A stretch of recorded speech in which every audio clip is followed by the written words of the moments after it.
ദൈവത്തിൻ്റെ അതിപരിശുദ്ധ നാമം മഹത്വപ്പെടുമാറാകട്ടെ. നമ്മളിന്ന് വായിക്കുന്നത് വിശുദ്ധ ലൂക്കോസിൻ്റെ സുവിശേഷം 3-ാം അധ്യായം 32-ാമത്തെ വാക്യം. ദാവീദ് ജസ്സയുടെയും, ജസ്സെ ഓബദിൻ്റെയും, ഓബദ് ബോവാസിൻ്റെയും, ബോവാസ് സാലായുടെയും, സാല നഹ്ശോൻ്റെയും പുത്രൻ. പരിശുദ്ധ തൃത്വ ദൈവത്തിന് സ്തുതി. വീണ്ടും മൂന്നാമതൊരു ദിവസവും നമ്മൾ ഈ വാക്യം വായിക്കുകയാണ്. ഇന്ന് നമ്മൾ ദാവീദ് എന്ന ആ രാജാവിനെ പരിചയപ്പെടുകയാണ്. ഇസ്രായേൽ ജനത ഇന്നും സന്ദർശിക്കുന്ന ഒരു കല്ലറയുണ്ട് ഇസ്രായേലിൽ. യഹൂദന്മാർ ഒരു തീർത്ഥാടന കേന്ദ്രമായി കരുതുന്ന ഒരു കല്ലറ, ഇസ്രായേലിൻ്റെ രണ്ടാമത്തെ രാജാവിൻ്റെ കല്ലറ. എന്തുകൊണ്ടായിരിക്കാം മറ്റൊരു രാജാവിനും ചരിത്രത്തിൽ സാധ്യമായിട്ടില്ലാത്ത വിധം ഒരു ജനതയുടെ മുഴുവൻ ആദർശ പുരുഷനായി തുടരുവാൻ ദാവീദ് രാജാവിന് സാധിക്കുന്നത്? നമുക്കറിയാം, ദാവീദ് എന്ന രാജാവിൻ്റെ ജീവിതത്തിലേക്ക് എത്തി നോക്കിയാൽ താൻ ജീവിച്ച കാലത്തിൻ്റെ കുറേ കറുത്ത പാടുകൾ അവശേഷിപ്പിച്ചിട്ടാണ് ദാവീദ് കടന്നു പോകുന്നത്. ചതിയും കൗശലവും അന്യമല്ലാതിരുന്ന, ശത്രുക്കളോട് ക്രൂരവും കിരാതവുമായ പെരുമാറ്റമുണ്ടായിരുന്ന ഒരു രാജാവ്. തൻ്റെ സ്ഥാനത്തിനും പദവിക്കും ഒത്ത വിശുദ്ധിയില്ലാതിരുന്ന ദാവീദ് തൻ്റെ ജീവിതത്തിൽ ഏറ്റവും വലിയ പതനം ബത്ശബയുമായി ബന്ധപ്പെടുന്നതും, പിന്നീട് ബത്ശബയുടെ ഭർത്താവ് ഊറിയയെ വധിക്കാൻ ഏർപ്പാട് ചെയ്യുന്നതും, അങ്ങനെ പാപം, വ്യഭിചാരവും കൊലപാതകവുമായി തീരുന്നതും പച്ചയായ ദാവീദ് എന്ന ആ മനുഷ്യൻ്റെ ജീവിതത്തിൽ സംഭവിക്കുന്നു. പിന്നീട് നമുക്ക് കാണുവാൻ സാധിക്കും, പിതാവിൻ്റെ വികൃതികൾ അനുകരിക്കുന്ന പുത്രന്മാർ, ദാവീദ് എന്ന രാജാവിൻ്റെ ദുഃഖത്തിന് കാരണമായി തീരുന്ന തൻ്റെ മക്കൾ. ഇങ്ങനെയൊക്കെ ദാവീദിൻ്റെ ജീവിതത്തിൽ പതനങ്ങൾ സംഭവിച്ചിട്ടുണ്ട്. എങ്കിലും എന്തുകൊണ്ടായിരിക്കാം ഇസ്രായേൽ ജനത ഇന്നും ആ ദാവീദ് രാജാവിനെ ഒരു ആദർശ പുരുഷനായി കാണുന്നത്? അത് അദ്ദേഹത്തിൻ്റെ നല്ല വശങ്ങൾ ഒരുപാട് ആ രാജാവിൽ ഉള്ളതുകൊണ്ടായിരുന്നിരിക്കണം. അടുത്തിടപഴകിയവരോടെല്ലാം സ്നേഹം പിടിച്ചു പറ്റിയ വ്യക്തിത്വം.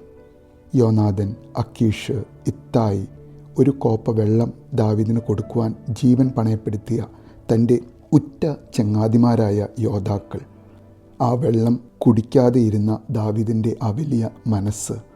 പിന്നീട് നമുക്ക് കാണാം, നാബാലിൻ്റെ ആട്ടിടയന്മാരും തൻ്റെ തന്നെ അനുയായികളും അനുഭവിച്ചറിയുന്ന ദാവീദിൻ്റെ ആ നീതിബോധം. തന്നെ കൊല്ലാൻ തുനിഞ്ഞിറങ്ങിയ സാവൂൾ രാജാവും ആ രാജാവിൻ്റെ മകൻ രാജകുമാരനായിരുന്ന ജോനാഥനും മരിച്ചപ്പോൾ ദുഃഖിക്കുന്ന ദാവീദിനെ നമുക്ക് കാണുവാൻ സാധിക്കും. 3000 സംവത്സരങ്ങൾ കഴിഞ്ഞിട്ടും മനോഹരമെന്ന് വാഴ്ത്തേണ്ട ഒരു വിലാപ കാവ്യം ചമച്ച ദാവീദിൻ്റെ തൂലിക. 2 ശമൂവേൽ പ്രവാചകൻ്റെ പുസ്തകം 1-ാം അധ്യായം 19 മുതൽ 27 വരെയുള്ള ആ കാവ്യം. ഇസ്രായേലേ, നിൻ്റെ മഹത്വം നിൻ്റെ ഗിരികളിൽ നിഹതമായി എന്ന് തുടങ്ങുന്ന ആ വിലാപ കാവ്യം. തന്നെ ഉയർത്തിയ ദൈവത്തിൻ്റെ മുൻപാകെ തന്നെ നിസ്സാരനാക്കി രാജാവിൻ്റെ പ്രതാപം മറന്ന് ഒരു ഭക്തൻ്റെ ആനന്ദ ലഹരിയിൽ നൃത്തം ചവിട്ടിയ, ദൈവവുമായി ഒരു അഗാധ വ്യക്തിബന്ധം പുലർത്തിയ ദാവീദ് എന്ന ആ പച്ചയായ മനുഷ്യൻ വിശ്വാസത്തോടെ ദൈവത്തിൽ ആശ്രയിക്കുകയും കഷ്ടതകൾ ദൈവശിക്ഷയാണെന്ന കുറ്റബോധത്തോടെ ഓർക്കുകയും ദൈവത്തിൻ്റെ നന്മയിലുള്ള വിശ്വാസം കെടാതെ കാക്കുകയും ചെയ്ത ദാവീദ്. എവിടെ നിന്നോ ദൈവം തൻ്റെ കനിവാൽ വിളിച്ചുണർത്തി, എവിടെയൊക്കെയോ ദൈവം തൻ്റെ ജ്ഞാനത്തിൽ കൈപിടിച്ച് നടത്തി. എപ്പോഴൊക്കെ പച്ച മനുഷ്യൻ്റെ പാപഭാവങ്ങൾ തന്നിൽ തലനീട്ടിയോ അപ്പോഴൊക്കെ ദൈവം തൻ്റെ മഹാമനസ്കതയിൽ സംരക്ഷിച്ച് നടത്തിയ ദാവീദ് എന്ന ആ ഇസ്രായേൽ രാജാവ്. നമുക്കറിയാം, ദാവീദിൻ്റെ 30-ാം വയസ്സ് മുതൽ 7.5 വർഷം യൂദാഗോത്രത്തിൻ്റെയും പിന്നെ 30 വർഷം ഇസ്രായേൽ എന്ന അബ്രഹാമിലൂടെ വിളിക്കുകയും മോശയിലൂടെ വിമോചിപ്പിക്കുകയും ചെയ്ത 12 ഗോത്രങ്ങളായി തിരിച്ച ഇസ്രായേൽ എന്ന ഒറ്റ രാഷ്ട്രത്തിൻ്റെ രാജാവായി വാണ ദാവീദ്. ഇസ്രായേൽ ജനതയുടെ പിന്നീടുള്ള തലമുറകൾ ദാവീദിന് തൊട്ടുപിറകെ വന്ന ശലോമോൻ്റെ കാലം കഴിഞ്ഞപ്പോൾ ദാവീദ് സ്ഥാപിച്ച രാജ്യം രണ്ടായതും, പിന്നീട് അനീതിയും അതിക്രമവും സമൂഹത്തെ വികലമാക്കുന്നതും, അങ്ങനെ ദാവീദിനെപ്പോലെ ഒരു രാജാവിൻ്റെ ശാശ്വതമായ ഒരു സിംഹാസനത്തിൻ്റെ തണലിൽ നിത്യ സൗഭാഗ്യം കിനാവ് കണ്ട് ഉറങ്ങുന്ന യഹൂദന്മാർ. അവർ പിന്നീട് മശിഹായെക്കുറിച്ചുള്ള സങ്കല്പത്തിനും മശിഹ സ്ഥാപിക്കാൻ പോകുന്ന ആ ദാവീദിൻ്റെ നിത്യ സിംഹാസനം സ്വപ്നം കാണുന്ന യഹൂദന്മാർ. അവരിൽ ഒരാളായിരുന്നു ആ വഴിയിലിരുന്ന കുരുടൻ. ദാവീദ് പുത്ര യേശുവേ, എന്നോട് കരുണയുണ്ടാകണമേ എന്ന് കരഞ്ഞു വിളിച്ച ആ കുരുടൻ.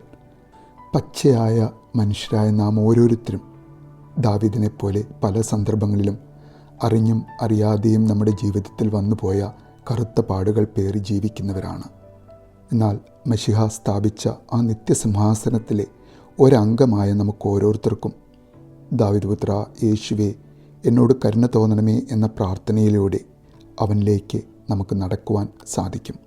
പച്ചമനുഷ്യൻ്റെ പാപഭാവങ്ങൾ നമ്മിൽ തല നീട്ടുമ്പോൾ ദൈവമേ നിൻ്റെ മഹാമനസ്കതയിൽ ഞങ്ങളെ സംരക്ഷിച്ചു നിർത്തുവാൻ നിനക്ക് മനസ്സുണ്ടാകണമേ എന്ന് നമുക്ക് പ്രാർത്ഥിക്കാം. നിൻ്റെ ദയയ്ക്ക് തക്കവണ്ണം എന്നോട് കൃപയുണ്ടാകണമേ, നിൻ്റെ കരുണയുടെ ബഹുത്വപ്രകാരം എൻ്റെ പാപങ്ങൾ മായ്ച്ചു കളയണമേ എന്ന 51-ാം സങ്കീർത്തനം നമ്മുടെ ഹൃദയത്തിൻ്റെ അടിത്തട്ടിൽ നിന്നും നമ്മുടെ ചുണ്ടുകളിലൂടെ ആ സങ്കീർത്തനം ഒരു യാചനയായി, ഒരു പ്രാർത്ഥനയായി അവൻ്റെ സന്നിധിയിലേക്ക് എത്തട്ടെ എന്ന് നമുക്ക് ആഗ്രഹിക്കാം, പ്രാർത്ഥിക്കാം. നല്ലൊരു ദിവസം നേരുന്നു.